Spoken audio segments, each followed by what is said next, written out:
an amazing story for you folks. A life-saving surgery ended up being a life-altering experience. He was just shy of 4 years old when he went in for emergency surgery. He slipped out of consciousness, and that's when he says he entered into heaven. He met people he never knew, like his grandfather. Colton Burpo and his father, Todd, that is, highlight this remarkable experience in the new book, Heaven is for Real. I was looking right at Jesus. That's right, Colton, their 11-year-old, has been to heaven. It all started when Colton was 4 with a near tragedy. After 17 days in the hospital, Colton emerged, but he was different. He began speaking about things he couldn't possibly know about. His mother's miscarriage, his father's prayers, and a visit with his great-grandfather, Pop. It all led to this book, Heaven is for Real. Todd, Sonia, and Colton Burpo are with us now. Good morning to all of you. Good morning. Nice to see you.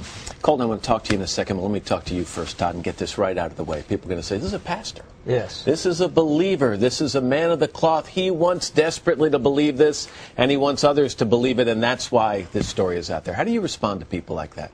Well, at first, we were surprised. We doubted ourselves. We never anticipated to talk to our son about these things. And what caught my attention, or what grabbed mine, is when he could tell me where I was while he was in surgery. The surgeon couldn't tell me that. And you asked him how he knew that, and he said, because I could see you. I was sitting, I think he even said, I was sitting in Jesus' lap as you were doing all these things. So you were cynical, both of you, a little bit at first, until you started to hear these things. I think a question a lot of people would like to ask you, Colton, is what did heaven itself look like? I mean, is it the way I talk about it to my kids? Is it above the clouds? Does everybody float? What's it like? Well, there's a lot of colors. There are a lot of people and a lot of animals. You know, I think the story that's going to get a lot of people's attention, Sonia and Todd, is the story he told. He came back and he met the child that you had miscarried, and that was a couple of years earlier. Had you ever told him about that incident? Not at all. Not at all. Well, I think for us, like when he told us about his sister in heaven, that we hadn't told him about, another one of those holy cow moments, okay, that, okay, he can't make this up, he can't invent this, no memory was planted. Todd, Colton, Sonia, thank you all very much. The book is called Heaven is for Real. The bottles bursted, and immediately he leaped up with a broken bottle and began to stab at me. I lifted my left arm to try to stop the blow, and the bottle actually severed the biceps muscle, the major arteries in my arm, and I was bleeding to death in just a matter of seconds. And I was so weak. But he said, "Sir, you need Jesus Christ." And I didn't know Jesus. I didn't know what he was talking about. So my reaction to that was to begin cursing. And people inside of this burning place, screaming and crying. They were burning, but they weren't burning up. They weren't being consumed. But the most terrible part of it, I began to recognize many of the people that I was seeing in these flames, as if a close-up lens on a camera was bringing their faces close to me. I could see their features and see the agony and the pain and the frustration. And a number of them began to call my name and said, "Ronnie, don't come to this place. There's no way out. There's no escape. If you come here, there's no way out." I died and I went to hell. I was in a car wreck and we flipped 17 times on I-5. And during the flipping of the truck, my right hand was broken off of me. So when I got there and seen, you know, this place that I was in, I had a change of heart. This was a mistake. What am I doing here? And, you know, just having that feeling come over, this is a mistake, Lord. You made a mistake. I ain't supposed to be down here. You know, Lord, I was a good person. You know, and I could think all the stuff that I did, but that wasn't what saves you.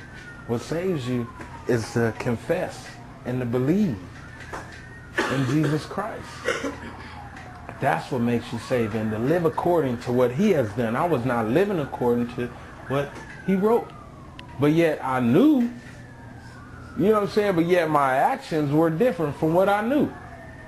So my actions is the truth and what led me there. The airplane did the pre-flight checkup. We took off. We were going, probably 100 miles an hour, maybe 100, 150 feet in the air.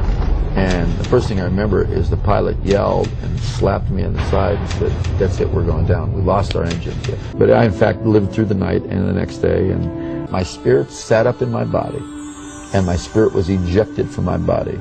And I went into a realm that I understand now to be the second heaven. And instantly I knew, see, time was gone, and I was aware of eternity. And it's the most profound thing in the world. I could feel something on my right side, and I looked, and literally I saw this. I could see and feel and taste the nature of this thing that was closing, and it was black. It was blacker than black, and it was a bottomless pit without a bottom.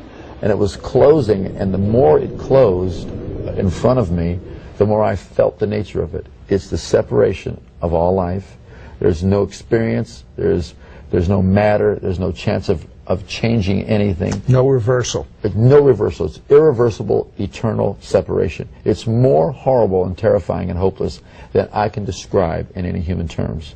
It was, I screamed in my spirit, "God, I'm sorry, I want to live, give me no chance." And instantly, I was standing in the presence, in the throne room of Almighty God. Instantaneously, I knew I would never die for eternity. Simultaneously with that, I was bathed and baptized in the undiluted love of God the Father. Now, I can't say that in words that do it justice. Funny thing is, when I came back, it was so bizarre because my spirit, I could feel myself literally traveling from the third heaven through the second heaven, through the Earth's atmosphere, and feel my spirit press into my body. And I could hear out of these ears and see the ceiling out of the eye that wasn't blind. If you don't know God, believe me, you need to know the living God. He created you for a purpose, and it's not just to hang around this earth. It's brief, whether it's 19 years, it's been 19 years, I'm 57 now, whether I live to be 100 or not, it's like that compared to eternity. But what you do now, you can choose to know and love God.